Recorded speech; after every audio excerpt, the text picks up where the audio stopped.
Hello student, এখানে একটা question দেওয়া আছে। লক্ষ্য করো, derive the velocity of electron in orbit. তাহলে এখানে ইলেকট্রনের ভেলোসিটি বার করতে বলেছে এনতম কক্ষপথে। তাহলে ফার্স্ট চলে আসবো যে কোয়ান্টাম শর্ত এম ভি এন আর এন সমান এন এইচ বাই টু পাই সমান ভি এন সমান কী হবে না, এখান থেকে আমরা পেয়ে যাবো যে N H by two pi R N into M. আচ্ছা, আর এন হচ্ছে কি না, আর এন হচ্ছে কার রাশিমালা, ব্যাসার্ধের রাশিমালা। তাহলে আমরা আগেই পেয়েছিলাম এটা আর এন সমান, লিখে নিই এখানে। তাহলে epsilon zero N square A square by pi M Z square, এটা আমরা আগেই পেয়েছিলাম। তাহলে এই রাশিমালাটা এখানে পুট করে দেবো। মানটা রাশিমালাটা দেখে নাও, epsilon zero N square A square pi M Z square. তাহলে এখানে পুট করে দিচ্ছি। তাহলে ভিএন এর জায়গায় তাহলে ভিএন সমান কী হবে, ভিএন সমান N H by two pi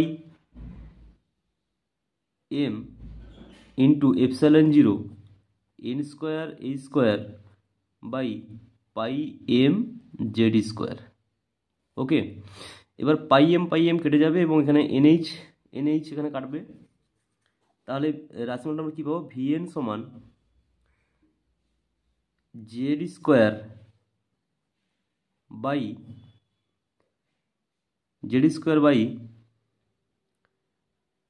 two epsilon zero NH. এটা হচ্ছে কি, যে কোনো পরমাণুর ক্ষেত্রে রাশিমালা এবং যে কোনো এনতম কক্ষপথে ইলেকট্রনের বেগের রাশিমালা। এবার সাপোজ মনে করো ফর হাইড্রোজেন, তাহলে এইচ সমান কী হবে, 1। তাহলে ভিএন কী হবে, এনতম কক্ষপথে বেগের রাশিমালা কী হবে, square by two epsilon zero NH. Okay, এবার নেক্সট চলে আসবো যে কোনো পরমাণুর ক্ষেত্রে যদি হয় এবং যে কোনো কক্ষপথে যদি হয়, এনতম কক্ষপথ ধরা হয়েছে এখানে, তাহলে এন সমান 1 2 3 4 বিভিন্ন কক্ষপথ হতে পারে এবং জেড চেঞ্জ হতে পারে বিভিন্ন পরমাণুর ক্ষেত্রে। তাহলে এখানে এর মান এপসাইলন জিরো মান, এইচ এর মান বসালে এবং টু এর মান যদি বসে ক্যালকুলেশন করি, তাহলে যেটা আসবে শর্টে যে ভিএন সমান C by 137 Z by N, এটা কিসে আসবে, মিটার পার সেকেন্ড। তাহলে এই রাশিমালাটা আমাদের মাথায় রাখতে হবে, কারণ এই রাশিমালাতে বিভিন্ন ম্যাথমেটিক্যাল প্রবলেম আমরা সহজেই করতে পারবো। তাহলে ভিএন সমান কি, C by 137 Z by N. Okay, এবং এককটা কি আসবে, মিটার পার সেকেন্ড। এখানে সি হচ্ছে কি, আলোর বেগ। তোমরা সবাই জানো আলোর বেগের মান 3 × 10⁸ মিটার পার সেকেন্ড। আচ্ছা, এরপরে চলে আসবো, যদি বলা থাকে যে হাইড্রোজেন পরমাণুর ক্ষেত্রে কী হবে, ফর হাইড্রোজেন জেড সমান তো 1 হয় এবং 1 নম্বর কক্ষপথে যদি বলা থাকে, তাহলে কী হবে, V1 সমান সি বাই 137, জেডের মান 1, এনের মানও 1, তাহলে কী হবে, মিটার পার সেকেন্ড। ওকে, তাহলে এই শর্ট ফর্মটা যদি আমার মনে থাকে, তাহলে যে কোনো পরমাণুর ক্ষেত্রে আমরা সহজেই নির্ণয় করতে পারবো। যেরকম মনে করো He প্লাস হাইড্রোজেন সদৃশ পরমাণুর ক্ষেত্রে, তাহলে হাইড্রোজেন সদৃশ পরমাণুর ক্ষেত্রে জেড সমান কত হয়, 2, এবং যদি এন সমান 1 হয়, তাহলে আমরা এখানে এন সমান 1 এবং জেড সমান 2 মান বসিয়ে আমরা ক্যালকুলেশন করে সহজেই বের করে নিতে পারবো যে He প্লাস পরমাণুর ফার্স্ট কক্ষের ইলেকট্রনের গতিবেগ। আচ্ছা, আরেকটা জিনিস এখানে মনে রাখতে হবে যে 1/137 এই যে মানটা, এই মানটাকে বলা হচ্ছে সোমারফিল্ড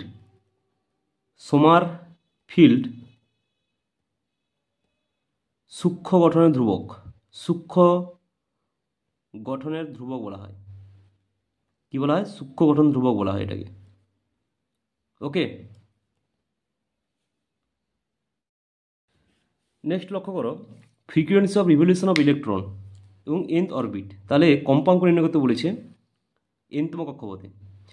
তাহলে মনে করো একটা এখানে পরমাণু দেওয়া আছে, পরমাণু কেন্দ্রে নিউক্লিয়াসে এবং ইলেকট্রন আছে। এখানে ইলেকট্রনটি ভিএন রৈখিক বেগ নিয়ে আবর্তন করছে এবং ওমেগা কৌণিক বেগ নিয়ে আবর্তন করছে এবং তাদের রেডিয়াসটা হচ্ছে আর এনতম কক্ষপথে এন সব ধরা হয়েছে। আচ্ছা, মনে করি একটি ইলেকট্রনের ওমেগা এন কৌণিক বেগে ভিএন দ্রুতিতে আর এন ব্যাসার্ধে কক্ষপথে আবর্তন করছে। তাহলে আমরা ভিএন এর সঙ্গে ওমেগা এনের কি রিলেশনটা আগে থেকে জানি যে ভিএন সমান ওমেগা এন আর এন। আচ্ছা, এখানে ওমেগাটা হচ্ছে কি, ওমেগা এনটা কি না 2 পাই নিউ এন। ওমেগাটা কি 2 পাই নিউ এন। এখানে নিউ এনটাকে ধরা হয়েছে কম্পাঙ্ক। অ্যাকচুয়ালি আমরা আগে পড়েছি যে ওমেগা সমান 2 পাই এন, এখানে এনটাকে বলা হচ্ছে কি কম্পাঙ্ক, এনটাকে কি বলা হচ্ছে কম্পাঙ্ক, কিন্তু এখানে ধরা হয়েছে কি নিউ।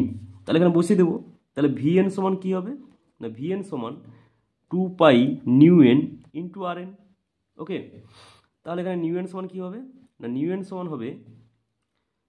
সমান কী হবে না V N by 2 pi R N, simply বসে যাবে, এটা হচ্ছে নিউ এন। এবার ভি এন এবং আর এনের মানগুলো পুট করে দেবো, শর্ট ফর্মগুলো পুট করবো, শর্ট ফর্মগুলো পুট করেও মান বার করতে পারি, বা ভি এন এবং আর এন রাশিমালাগুলো বসিয়েও আমরা মান নির্ণয় করতে পারি, কিন্তু এই রাশিমালাগুলো বসালে অনেক বড় আসবে, তাই শর্ট ফর্মগুলো বসাবো। লক্ষ্য করো, তাহলে ভি এন নিউ এন সমান কি বসাবো না ভি এন এর যেটা আমরা শর্ট ফর্ম পেয়েছিলাম যে সি বাই 137 কি পেয়েছিলাম জেড বাই এন।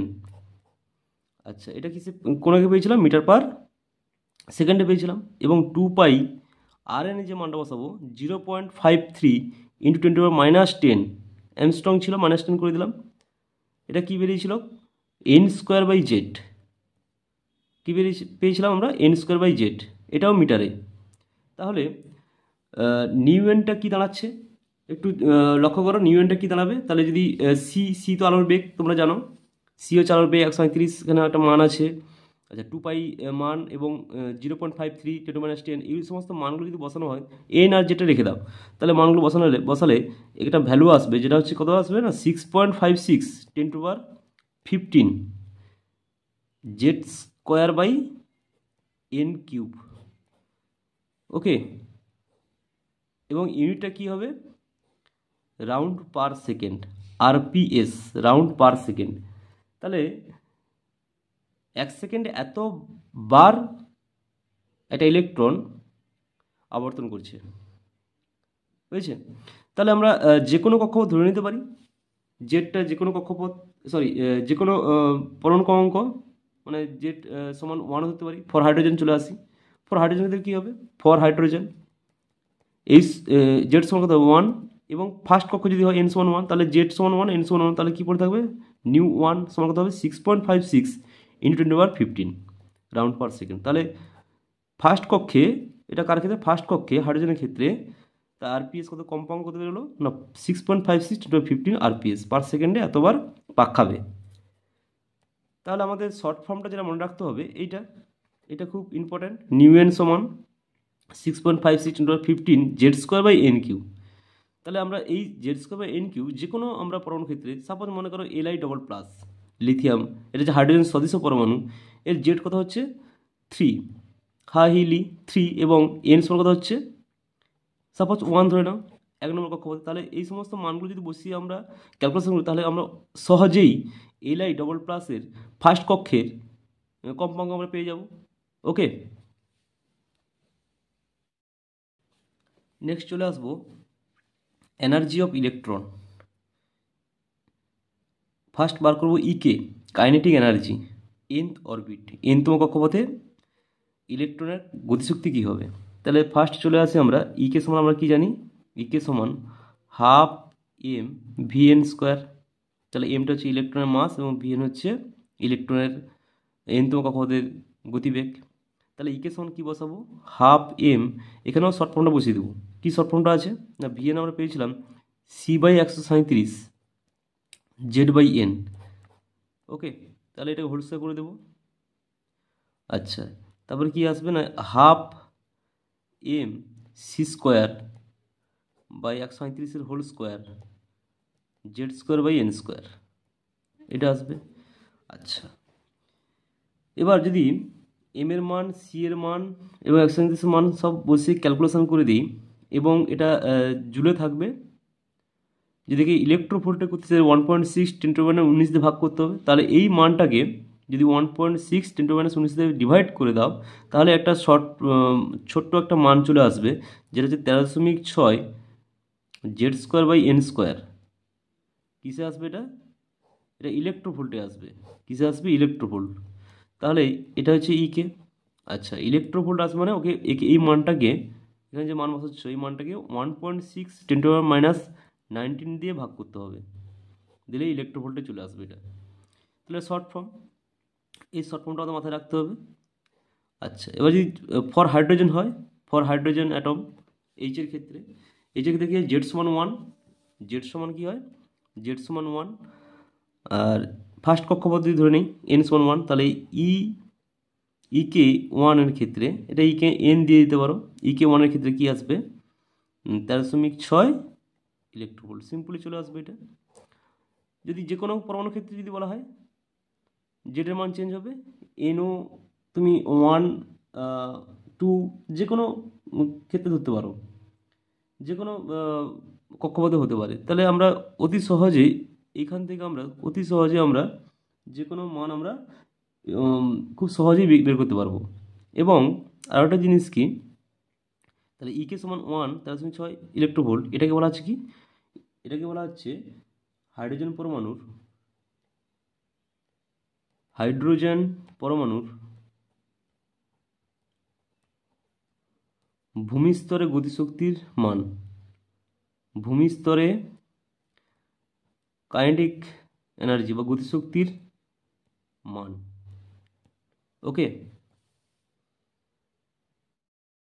নেক্সট লক্ষ্য করো, energy of electron EP, potential energy N orbit. তাহলে এনতম কক্ষপথে ইলেকট্রনের স্থিতিশক্তি, তার রাশিমালা বার করবো এবং তার মান বের করবো। তাহলে ইলেকট্রনের স্থিতিশক্তি ইপি সমান আমরা কি লিখতে পারি, সমান -1/4 pi epsilon 0 Q1 × Q2 by RN, অথবা -1/4 pi epsilon 0 Z² by RN। তাহলে আমরা RN এর শর্ট ফর্ম পেয়েছি, শর্ট ফর্মটা কি পেয়েছিলাম, যে 0.53 অ্যামস্ট্রং হলে n²/z। আচ্ছা, এবার এখানে একটু লক্ষ্য করো যে মাইনাস সাইনটা, স্থিতিশক্তি মাইনাস সাইনটা কারণটা কি, ইলেকট্রনটি নিউক্লিয়াসের আকর্ষণে আবদ্ধ থাকে, অর্থাৎ একে নিউক্লিয়াস আকর্ষণ থেকে দূর করতে হলে কিছু পরিমাণ কার্যের প্রয়োজন হয়। ওকে, তাহলে মাইনাস সাইনটি কাজ কি না, ইলেকট্রনটি নিউক্লিয়াসে আকর্ষণে আবদ্ধ থাকে। ওকে, এরপর নেক্সট চলে আসবো মানগুলো। তাহলে ইপি সমান মান বসাবো, ইপি সমান কি -1/4 পাই এপসাইলন 0 Z² থাকবে। আচ্ছা, RN এর শর্ট ফর্মটা কী ছিল না, 0.53 যদি অ্যামস্ট্রং তুলে দেয় তাহলে -10 হবে, 10⁻10, এটা মিটারে চলে আসবে, এবং n² কী ছিল, Z। আচ্ছা, এবার -1/4 পাই 1/4 পাই এপসাইলন 0 এর মান, এর মান এবং এই যে ভ্যালুটা আছে, এই ভ্যালুগুলো যদি আমরা ক্যালকুলেশন করি তাহলে আমরা কি পাবো, এবং একে 1.6 10⁻19 দিয়ে যদি ভাগ করে দিই তাহলে আমরা ইলেকট্রোভোল্টে পেয়ে যাব। তাহলে ইলেকট্রোভোল্ট কত আসবে, -27.2 ইলেকট্রোভোল্ট আসবে, কি আসবে, Z²/n²। এটা হচ্ছে তার শর্ট ফর্ম। ওকে, তাহলে ইলেকট্রোভোল্টে আসবে এবং মানটা কত হবে, 27.2, Z² কি আসবে, n²।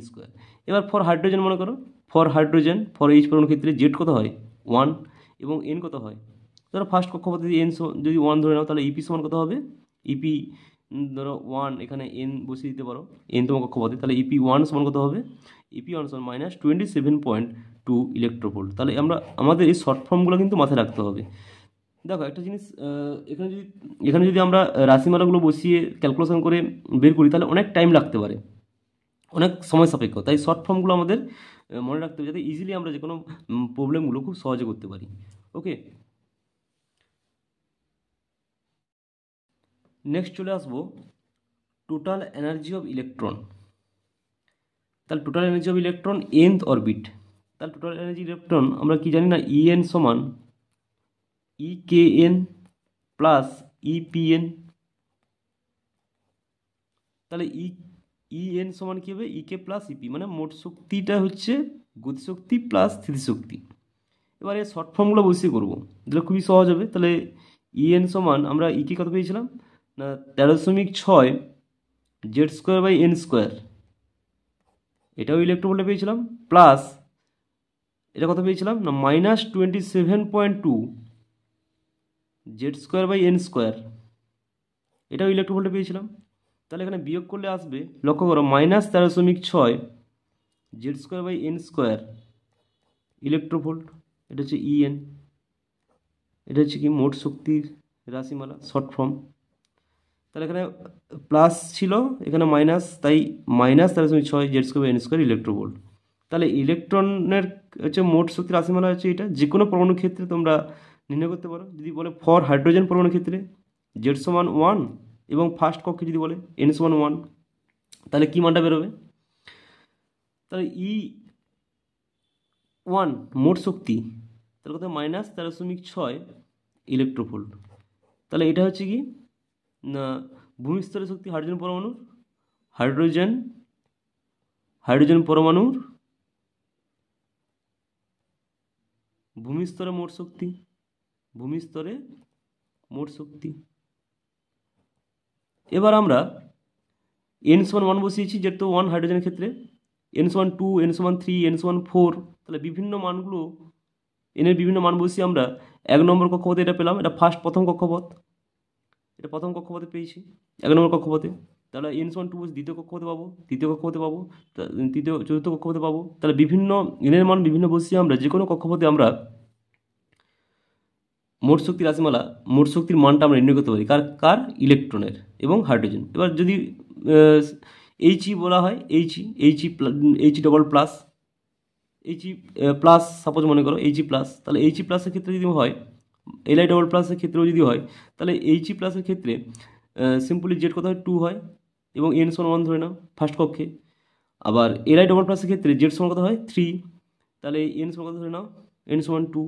তাহলে আমরা এই সমস্ত মানগুলো বসিয়ে আমরা অটোমেটিক্যালি খুবই সহজে এই ইকুয়েশনটা আমাদের মাথায় রাখতে হবে, শর্ট ফর্মটা, যে EN সমান -13.6 Z²/n², এককটা কী হবে, ইলেকট্রোভোল্ট, মাথায় রাখতে হবে।